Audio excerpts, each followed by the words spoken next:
자, 연금의 현재 가치를 갑니다. 뭐든지 자격증이 있어야 됩니다. 현재 1년 말 또 매년 말 연금을 우리 받습니다. 자, 매년 말 얼마 받아도 동일한 금액의 연금을 이렇게 받고 있습니다. 자, 매년 말 동일한 금액의 연금을 받는데 나는 매년 말 받기 싫다 할 수 있어요.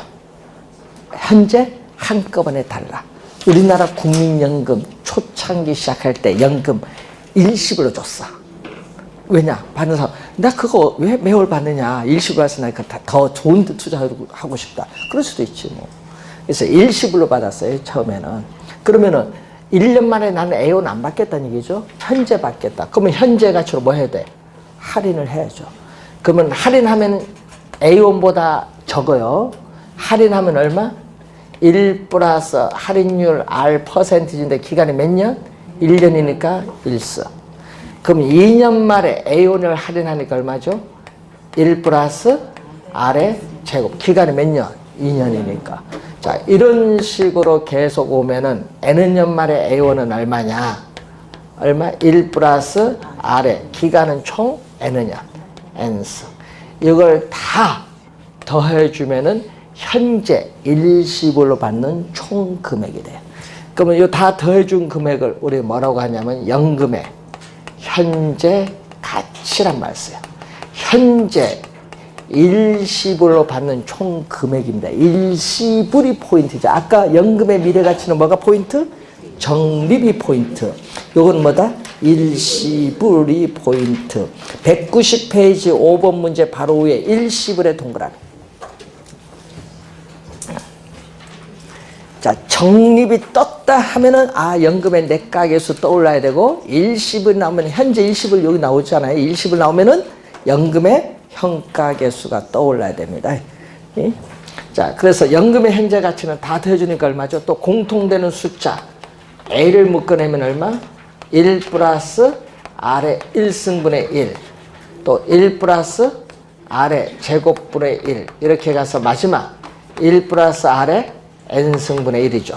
이때 또 요 수식을 또 계산하시면 안 돼요. 등비수율도 구하는 건데 계산하지 말고 이때 매년 말 받는 연금액 A원의 빨간 수식을 곱하면 연금의 현재 가치를 구하는데, 또 연금이니까 또 뭘 들어가면 돼? 연금 들어가고, 현재 가치니까 현재 가치 계수 이렇게 하면 돼. 네? 그래서 매년 말 받는 연금액 A원의 연금의 현가계수를 곱하면 연금의 현재 가치를 구할 수 있다. 그래서 연금의 현재 가치 우리가 이론으로는, 자, 이론 문제가 21회 시험이나 26회는 이론으로 우리가 출제를 했고 22회 시험에는 계산 문제로 출제를 했어요.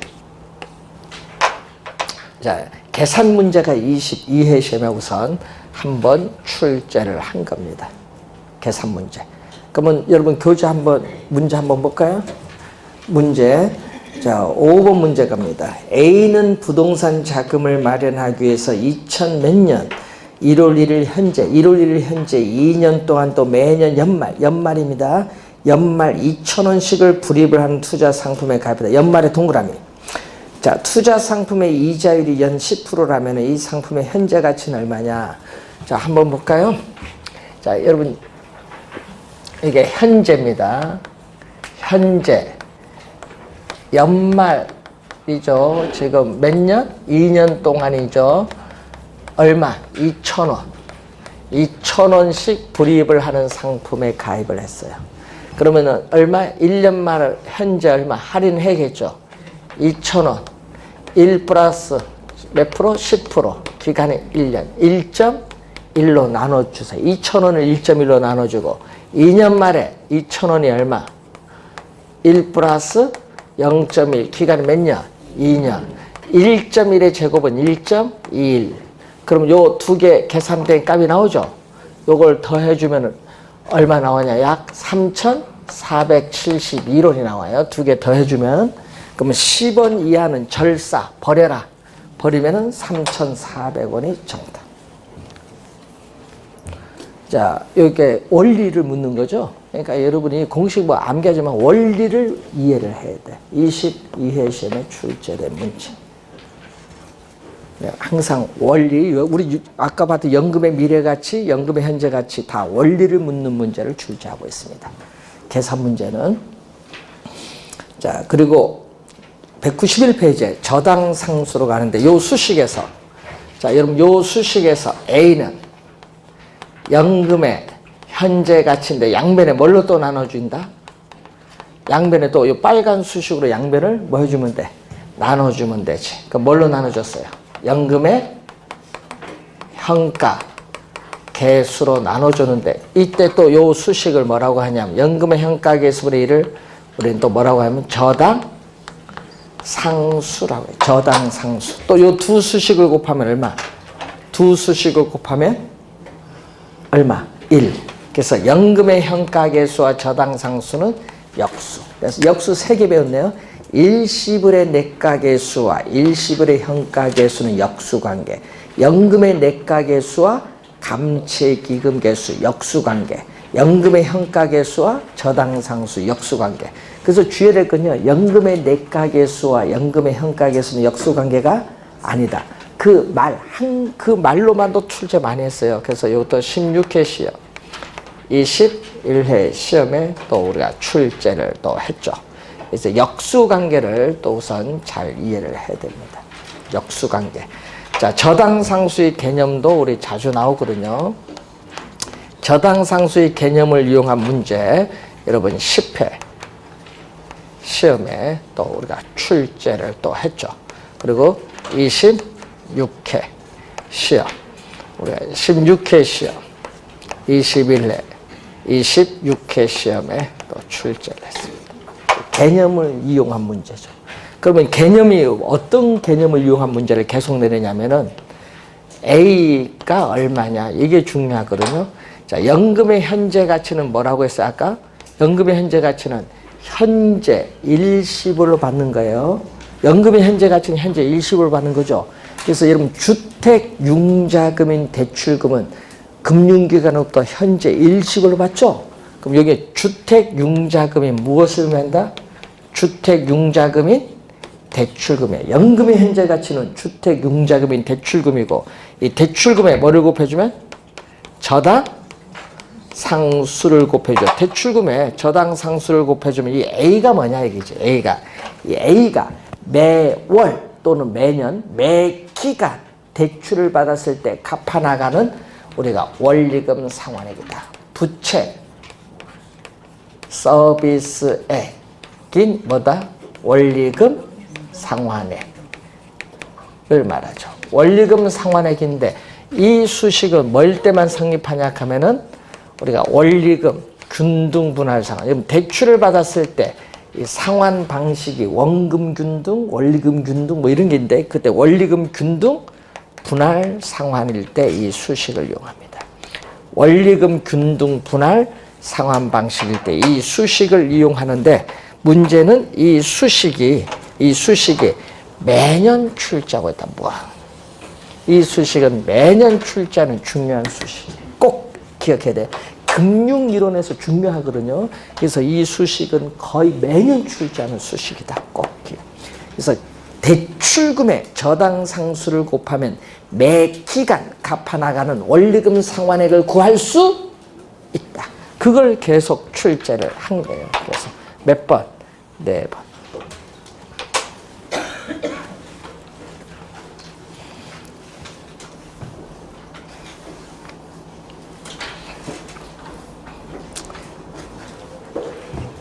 자, 여러분 교재에 잔금 비율, 상환 비율 192페이지에 우리가 나오고 있습니다. 자,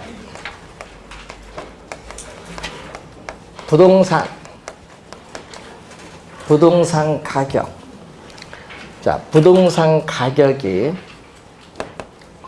우리가 10억 원. 부동산 가격은 총 투자 금액 10억 원인데 내 돈, 자기 자본은 얼마? 2억 원을 투자했고 금융기관에 대출금 15년 만기로 대출을 8억을 대출받았어요. 그래서 얼마? 자기 자본, 타인 자본 2개를 더해서 부동산 가격 10억에 대출을 받아서 취득을 했어요. 그런데 문제는 이 부동산을 몇 년? 우리는 만기까지 보유하기보다는 부동산을 취득을 하고 나서 중도에 처분하는 것이 일반적이에요. 그러면 5년 후에 처분을 했다. 부동산을 10억 주고 샀는데 5년 후에 처분하면은 처분했을 때 5년 동안 돈 갚는 게 있겠죠. 예?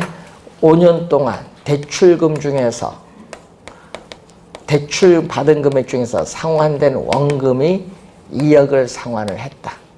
그러면 상환은 8억에서 2억을 상환했으면 미 상환된 원금이 있겠죠. 미 상환된 원금은 얼마? 8억에서 2억 빼니까 6억 원은 미 상환됐죠. 자, 이때 여기서 상환 비율,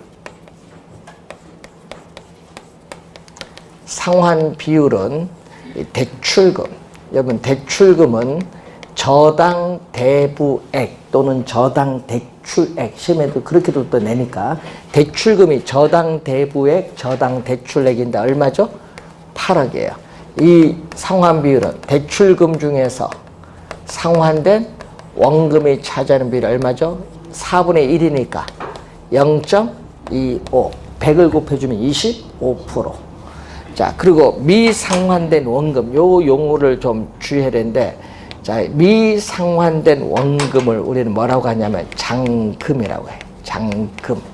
미상환된 원금을 잔금이라고도 하고, 또 여러분이 출제위원들이 강원대학교 교수가 출제할 때는 미상환 대출 잔액이라는 용어를 출제하고, 우리 건국대 조준 교수가 출제할 때는 융자 잔고란 말도 사용을 해요.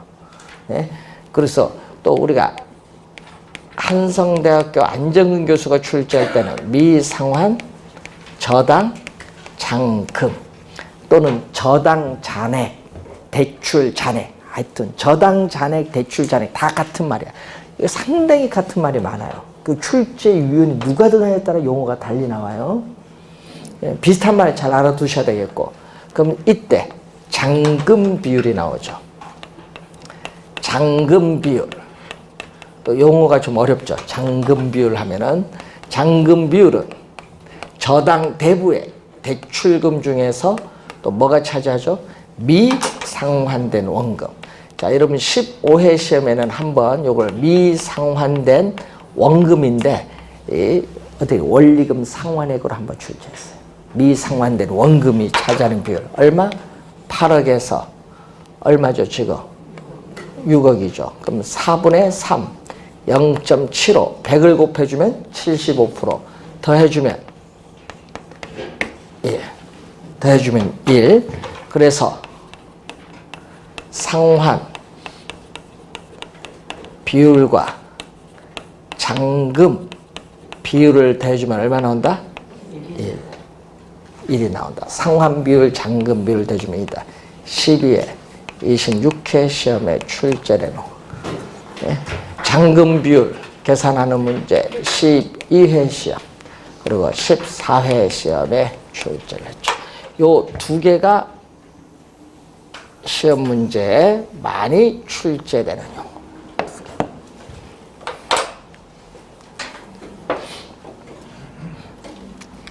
자, 요 수식에서 또 하나 갑니다.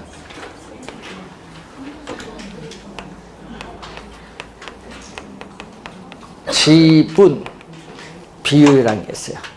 지분 비율은 여러분이 우리 많이 쓰잖아요. 내 돈 비율이 전체 얼마가 차지하느냐. 지분 비율은 부동산 가격에서 내 돈, 자기 자본, 지분이 차지하는데 부동산 가격 얼마? 10억. 내 돈 얼마? 2억. 0.2, 20%야. 100을 곱해주면. 그런데 이 지분 비율은 지분 비율인데 또 대부 비율이 나오지. LTV. LTV 아까 읽으실 때 부동산 가격에 대해서 타인 자본, 대출금이 차지하는 비율인데 부동산 가격 10억에서 대출 8억, 0.8 곱하기 180%. 또 더해주면 1. 그래서 지분 비율과 대부 비율을 더해주면 얼마다? 1인데 이걸 이용하는 문제 15회 시험에 이걸 이용한 문제 그리고 21회 시험 그리고 우리가 27회 시험에 이용한 문제 지분 비율과 대부 비율은 1 상환 비율과 잔금 비율은 얼마? 1 두 개는 꼭 기억해야 돼 말로도 출제되거든요.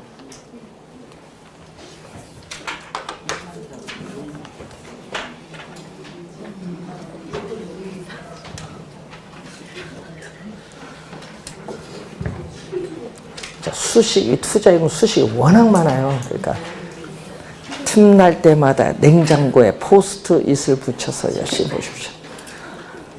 온 집안을 포스트잇화. 문 열 때마다 한 번씩 보시면 되잖아요. 냉장고. 통닥지 붙여놓지 마시고. 자, 194페이지 위험. 자, 위험이 나오죠. 위험은 리스크라고 해요. 위험은 리스크. 위험은 리스크인데 불확실성이에요. 자, 미래의 불확실성의 정도를 위험. 그래서 갤브레스 학자는 불확실성의 시대라고 하죠.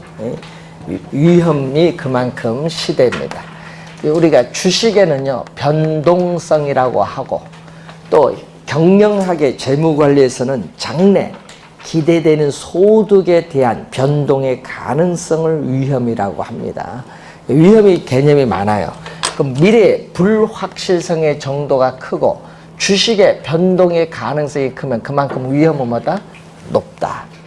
변동성이 크면 또 변동성이 작고 불확실성의 정도가 작으면 위험도 뭐다? 낮다고 보는 거예요. 그래서 위험, 리스크는 불확실성이다. 불확실성이 클수록 위험도 높다. 이렇게 간단히 생각하시면 되겠습니다. 자, 그러면은 이 부동산 투자의 위험의 유형이 나오죠. 자, 위험의 유형이 여러 유형이 나오는데 거기 보면은 여러 가지 유형이 많이 나오죠. 그래서 14회와 23회 시험에서는요, 이 유형 여러 가지를 한꺼번에 물었어요. 한꺼번에. 자, 한꺼번에 물었는데 그 중에서도 사업상, 비즈니스 위험이라고 하죠. 사업상 위험은 비즈니스, 경영 위험이에요. 자, 이것은 27회 시험에 또 출제를 했는데 사업상 위험은 다시 세 가지 위험이 있어요. 자, 우선 시장 위험이 있습니다. 시장의 불확실성, 수요 공급의 불확실성으로 인해서 나타나는 위험이에요.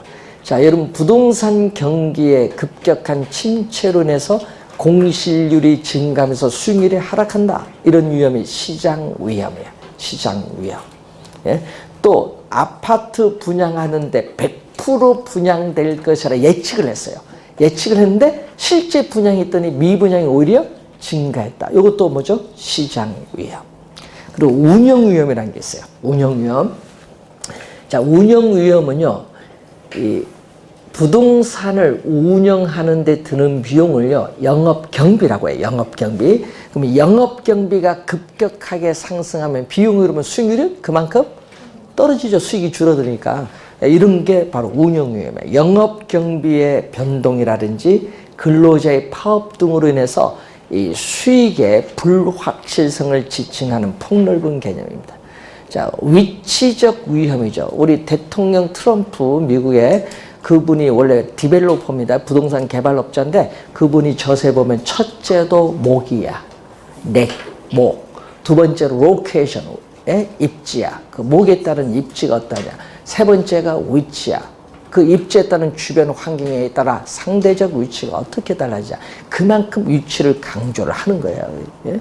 그래서 위치가 불리한 것보다 뭐가 좋아? 유리한 게 좋거든요. 위치가 고정되어 이동할 수 없어요. 그래서 그 위치를 둘러싼 환경의 영향을 받기 때문에 환경에 따라 상대적인 위치가 달라지는 위험이 바로 위치적 위험이에요.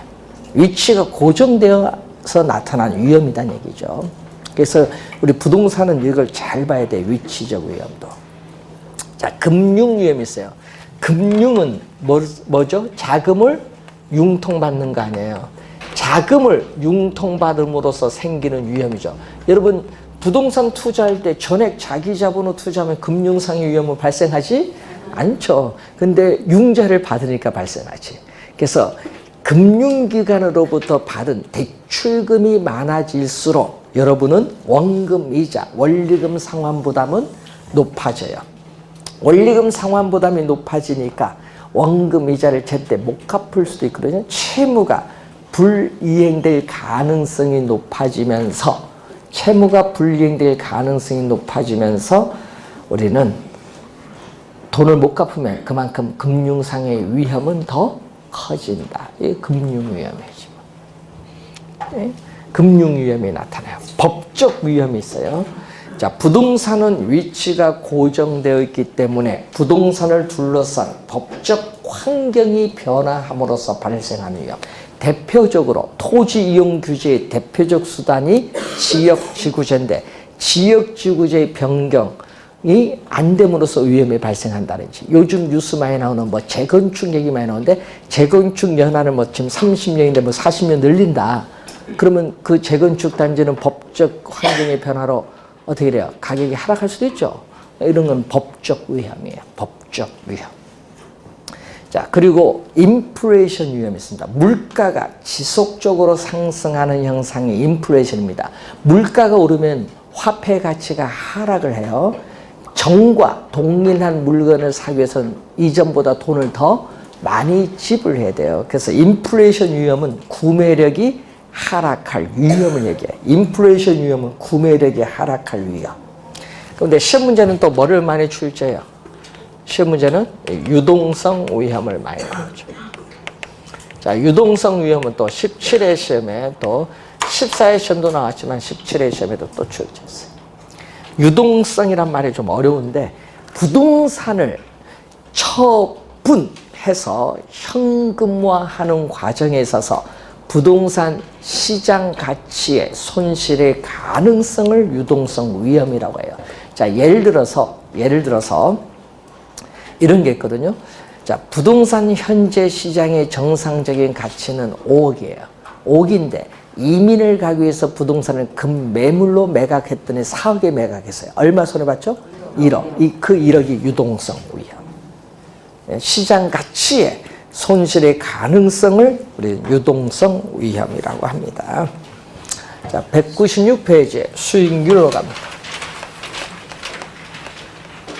자, 여러분 투자에는 미래의 불확실성의 투자니까 위험 용어 알아야겠지만 또 투자의 대가는 또 수익이 발생하잖아요. 또 수익률의 용어를 알아야 되는데 부모는 부동산을 취득하는데 우리가 투입되는 투자 금액, 투하된 자본이에요. 부동산을 취득하는데 투하된 자본인 투자 금액에 대한 순수익과의 비율인데 여러분 율은 퍼센티지로 구할 때는 항상 100을 곱해줘야 몇 퍼센티지가 나오는 거예요. 퍼센트는 100을 곱해주면 돼요.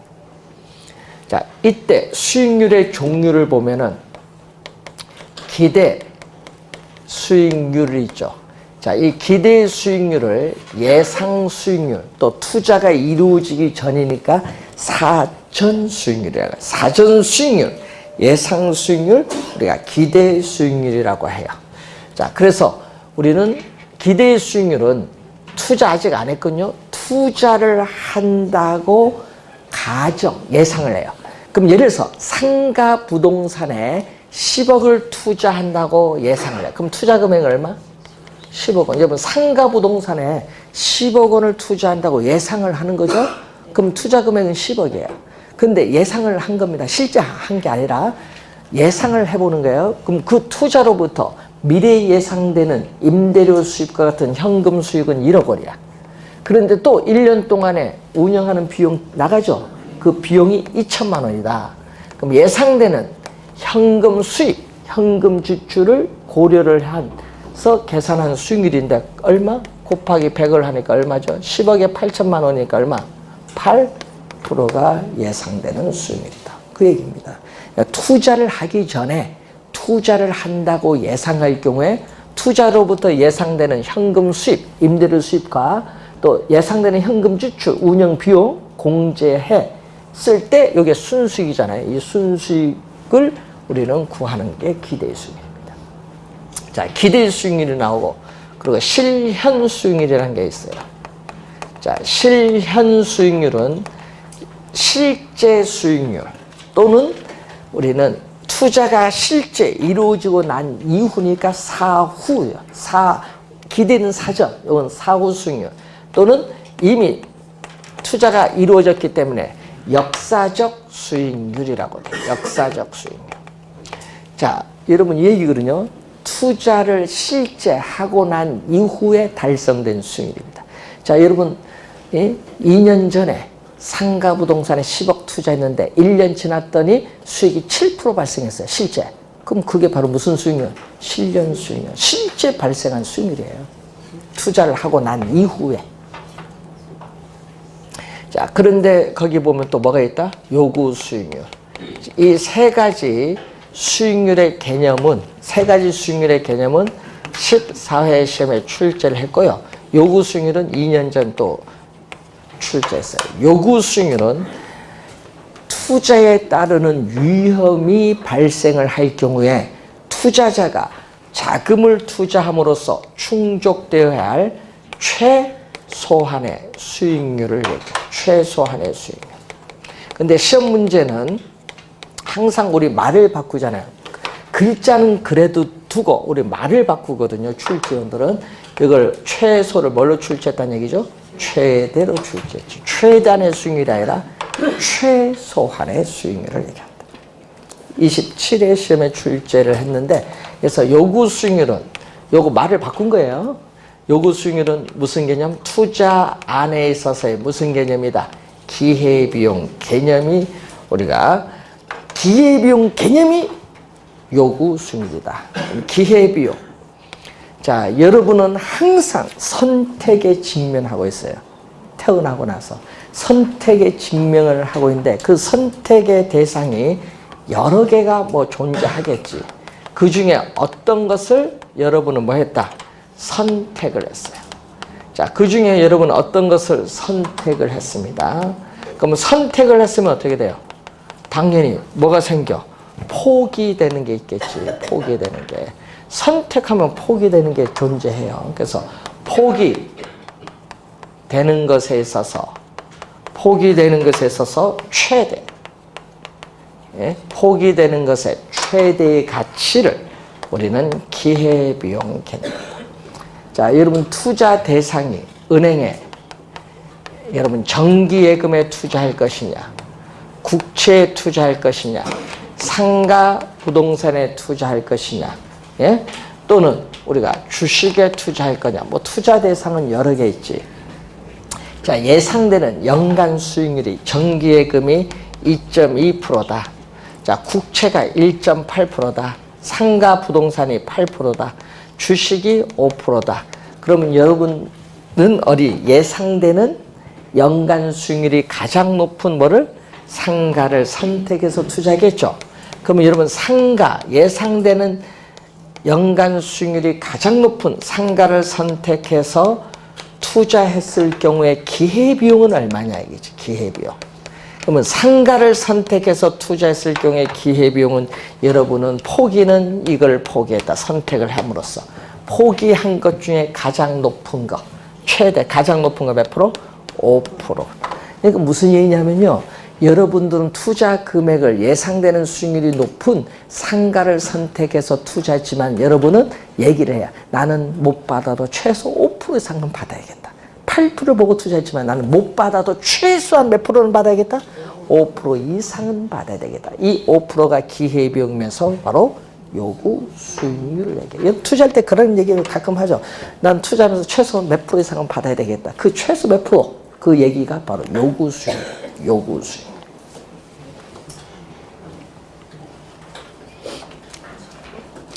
지금은 많이 수익률이 떨어지고 있죠. 상가 수익률 뭐도 있지만요. 특히 오피스텔 수익률이 서울은 많이 떨어지고 있대요. 옛날에는요 6% 5%에서 지금은 4% 3% 떨어지고 있어요. 오피스텔 수익률이. 그에 비해서 상가 수익률은 올라가대요. 왜냐? 임대료를 올리니까 당연히 수익률도 올라가지. 그래서 정부가 상가 임대료가 너무 많이 오르고 있으니까 정부가 뭐 한다. 임대료 뭐 몇 프로 이상 올리지 못하도록 뭐 규제를 상가 건물 임대차 법부에서 규제를 하려고 하는데 쉬운 일이 아니에요. 왜? 건물주 마음이지. 나가 하면 어떻게 할 건데? 아니 임대료 그 규제하면 나가. 새 임차에서 높게 받으면 되지. 간단해요. 그러니까 이게 현장에 가봐야 돼, 이런 거. 탁상에서 해결될 문제가 아니지, 뭐. 자, 그래서 공인중개사를 국토교통부 장관하면 잘 지킬 거야. 현장 경험들이 많으니. 자, 여러분 교재 기대 수익률, 요구 수익률 관계 197페이지에 거기에 나와 있습니다. 자, 이 기대 수익률, 요구 수익률 관계 잘 공부해 두셔야 되는데 21회 시험에 우리가 출제를 했고요. 26회, 27회, 28회 시험에 계속 나오는 것 같아요. 그만큼 최근에 기대 수익률, 요구 수익률 관계가 좀 자주 나오고 있다. 자, 그러면 요 얘기를 한번 보시면요. 여러분 시험 문제 나오면요. 간단하게 내요.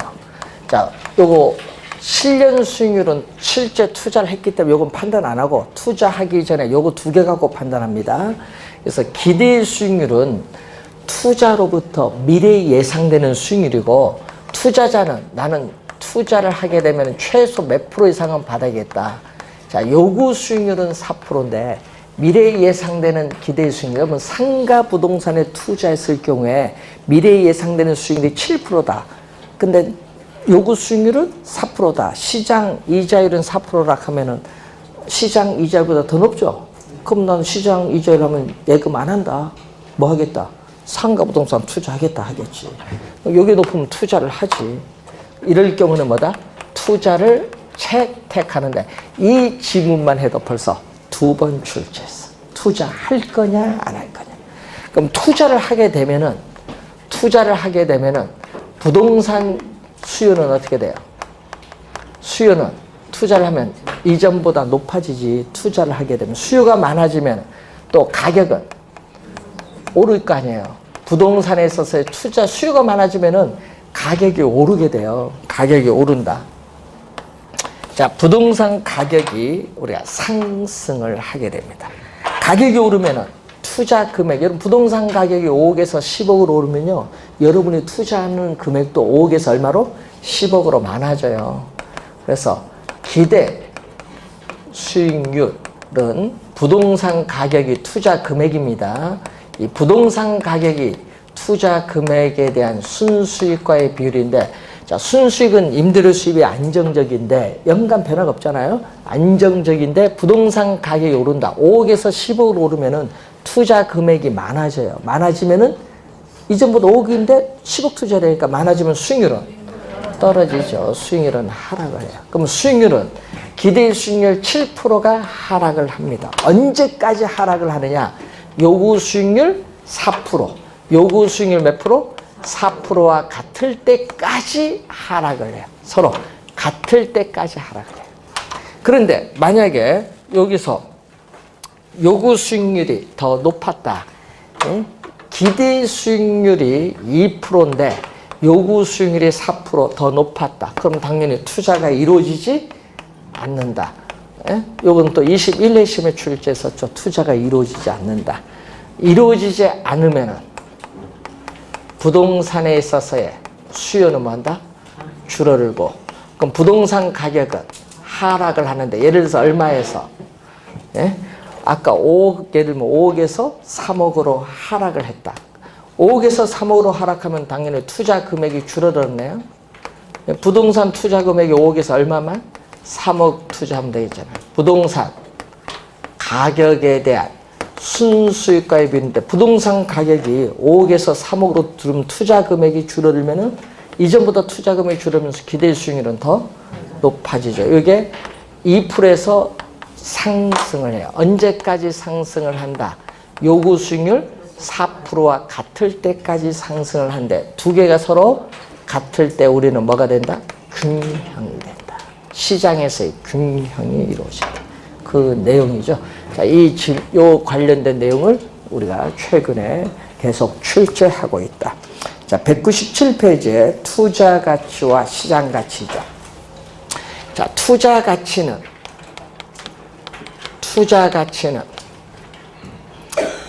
투자 대상 부동산이 투자자에게 부여하는 주관적 가치를 얘기해요. 주관적 가치인데 문제는 이것을 11회 시험에서는 객관적으로 출제했다. 11회 시험에는 말을 바꿔서 객관적으로 출제했는데 투자 가치는 부동산 소유에서 비롯되는 장래 편의 이익을 특정의 의사결정자 투자자에게 주는 현재의 값, 현재의 값어치, 현재의 가치를 얘기해요. 그리고 시장 가치는 대상 부동산이 시장에서 거래가 성립되었을 때 형성되는 이거는 무슨 말이냐면 객관적 가치다. 그래서 투자 가치는 주관적 가치, 시장 가치는 객관적 가치인데 네트 클리프라는 학자가 있어요. 자, 네트 클리프라는 학자는 시장 가치를 이렇게 설명합니다. 공정한 매매를 보장할 수 있는 모든 조건이 충족된 경쟁 시장에서 성립할 가능성이 가장 높은 가격을 우리는 시장 가치라고 해요. 성립할 가능성이 가장 높은 가격이죠. 이것을 가장 높은 가격이에요. 가장 most라고 하거든요. 가능성이 많은 또는 있을 법한 probable 판매 가격 selling price 이 단어를 번역을 한 건데 문제는 이때 probable인 문제인데 여기에 가능성이거든요. 그러면 여러분 probability는 확률이에요. 그러니까 통계적 기법인 확률을 이용을 해서 우리는 가치를 구하기 때문에 통계적 기법을 이용하면 객관적이에요. 객관적 가치. 그래서 이것을 우리는 또 뭐라고 한다? 가장 빈도가 많은 시장 가치를 가장 빈도가 많은 매매가 가능한 가격이다. 가장 빈도가 많은 매매가 가능한 가격. 이건 또 우리가 15회 시험에 출제를 했었죠. 트레이딩 매매 가능 가격이 가장 빈도가 많은 매매가 가능한 가격. 그러면 여러분이 시장에서 매매가 가장 빈도가 많은 매매가 가능한 가격이 3억이에요. 3억인데 투자자 주관적 투자자 내가 보기에는 5억의 가치가 있어요. 그럼 그거 살까요, 안 살까요? 내가 보기에는 5억의 가치가 있어요. 3억 싸네. 사면 2억, 자기가 보기에는 2억 벌 수 있잖아요. 그럼 투자를 뭐 한다? 하는 거예요. 이건 주관적이야. 투자자 본인이 보기에 주관적이에요. 그런데 시장 가치는 또 3억인데 내가 보기에는 그 부동산이 얼마가 될 수도 있다. 2억이 될 수도 있지. 투자 가치가 얼마? 내가 보기에는 2억이다. 그러면은 3억 주고 사면 비싸게 사네요. 안 사지. 이때는 투자가 이루어지지 않는다. 얘기죠. 투자 가치, 시장 가치의 관계. 자, 우선 한번 확인을 한번 해보시면 되겠죠. 자, 여러분 교재 198페이지 오위험에 대한 투자자의 태도가 나오는데, 자, 오위험에 대한 투자자의 태도는 크게 세 가지. 오위험, 회피형 투자자, 그리고 오위험, 중립형. 여러분 교재 보면 위험, 중립형 투자자, 그리고 오위험. 여러분 출제위원에 따라 다른데 오위험, 선호형이라고 출제하신 분도 있고요. 오위험, 추구형으로 출제하시는 분도 있어. 위험에 대한 투자자의 태도는 크게 세 가지로 나눠요. 이때 오위험 중립형 투자자는 이 얘기거든요. 자, 여러분 오위험 중립형 투자자는 오위험 기대 수익률 평면. 자, 오위험 기대 수익률 평면에서 오위험이 높든 낮든 위험은 무시. 여러분 오위험이 높든 낮든 위험 무시. 관계없이 뭐만 본다? 기대 수익률만 보며 투자하는 사람. 뭐 예를 들어서 기대 수익률 7%다. 그럼 이것만 보고 투자하는 사람. 그래서 위험이 높든 낮든 관계없으니까 수평선이 나와요. 자, 무차별 곡선이 수평선인데 무차별 곡선은 우리 개념이 투자자에게 똑같은 만족을 줘요. 항상 투자자에게 똑같은 동등한 효용. 효용이라는 건 뭐죠? 상품을 소비함으로써 얻는 만족의 효용이죠. 투자자에게 똑같은 동등한 효용, 만족을 가져다 주는 거죠. 이 가져다 주는 뭐와 위험과 뭐죠? 기대 수익률. 위험과 기대 수익률의 조합. 그럼 예를 들어서 요거죠. 요거는 뭐죠? 기대 수익률 7%고 위험 요거죠. 요거와 요것의 조합이 2점이야. 그럼 위험이 더 높으면 요거와 기대 수익률 조합은 요거죠. 그럼 이 두 점은요. 뭐만 달라? 기대 수익률은 동일한데 위험이 다르죠. 위험이 달라도 투자자의 만족은 똑같다 얘기예요. 조합을 연결한 곡선을 우리는 무차별 곡선. 무차별 곡선 개념이에요.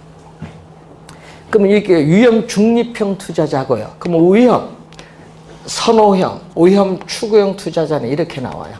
위험 기대 수익률 평면이 위험 축에 대해서 이렇게 오목한 밑에서 오목한 형태의 무차별 곡선이 나오는데 자, 개념은 한번 또 21회 시험에 출제했었죠. 개념. 자, 여러분 도박 좋아하는 사람이거든요. 높은 수익을 획득하기 위해서 투자자는 기꺼이 큰 위험, 부담 감수하겠다는 이런 사람을 우리는 위험 선호형 투자자. 예, 리스크. 위험을 사랑하는 사람. 요걸 번역한 게 위험 선호형. 위험 추구형은 리스크. seeking, 위험을 찾아다니는 사람. seeking. 출제위원회에 따른 위험 선호형으로 출제하기라고요. 위험 추구형으로 출제하기도 해요. 자, 그럼 대부분의 투자자는 어떤 형태? 대부분의 투자자는 위험 회피형. 여러분 다 거의 요거지 뭐. 합리적 투자자. 위험 회피형 투자자를 합리적 투자자인데 여러분 다 요거예요. 그래서 우리 투자이론 시험에 나올 때 보면요. 관료안에 꼭 이렇게 내요. 단 위험 회피적 투자자를 가정한다. 이렇게 나와요. 그럼 그 말이 무슨 말이냐? 그럼 시험 문제 그 말이 떴어. 그 말의 의미를 알아야 돼요. 단 위험 회피형 투자자를 가정한다 하면은 이게 숨어 있어. 그 가정을 그렇게 출제를 하면요. 요 내용이 숨어 있는 거야. 뭐냐? 예를 들어서 A, B 두 개 있어요. A는 상가 부동산, B는 아파트 이런 식으로 두 부동산이 주어졌을 때 이 A, B 두 부동산에 있어서 뭐가 같다? 기대 수익률이 똑같다. 상가 아파트 기대 수익률이 동일할 때는 투자자는 당연히 그 두 개 중에서도 기대 수익이 같으면 위험이 낮은 걸 선택을 하고 위험이 같다. 동일할 때는 뭐가 위험이 같은 기대 수익률이 높은 걸 선택하는 걸 위험 회피형 투자자 행위야. 그래서 단 위험 회피형 투자자를 가정한다는 것은 이 지문이 숨어 있는 겁니다. 자, 그래서 여러분 거기에 밑에 위험 회피적 태도 2번 보세요. 위험 회피적 태도 보면 두 개의 투자 대안의 기대 수익률이 동일할 경우에는 투자자들은 뭐를? 덜 위험한, 덜 동그라미. 여러분 덜과 더가 다르거든요. 여러분 더가 아닙니다. 덜. 좀 덜이야, 덜. 덜이란 건 위험이 낮은 거야. 덜 위험한 투자를 선택하는 것을 위험 회피적이라고 해요. 그래서 여러분 위험 회피적이라는 것은 어떻게 위험을 전혀 투자자들의 위험을 전혀 감수 부담하려고 하지 않는다는 것을 말하는 것은 아니라는 거죠. 아무리 위험 회피적인 투자자라 할지라도 시장에서 피할 수 없는 위험이 있어요. 대출 금리를 인상한다든지 인플레이션이 발생한다든지 시장에서 이렇게 피할 수 없는 위험이거나 보상이 있어. 인센티브, 보상, 유인책이 있는 위험일 경우에는 투자자는 그 인센티브를 감안하면서 뭐한다? 투자를 한다는 겁니다. 뭐 그 지문들이 거기에 나와 있는데 하여튼 요걸 명심해야 돼. 위험 회피형 투자자 행위는 요거죠. 요걸 잘 이해를 해 두셔야 돼. 그럼 요 그림이죠. 요 두 개는 그림 그렸고 요 그림은 우리가 잠시 쉬고 다음 시간에 이 그림을 가지고 설명을 하도록 하겠습니다. 자, 잠시 쉬고 시작하겠습니다.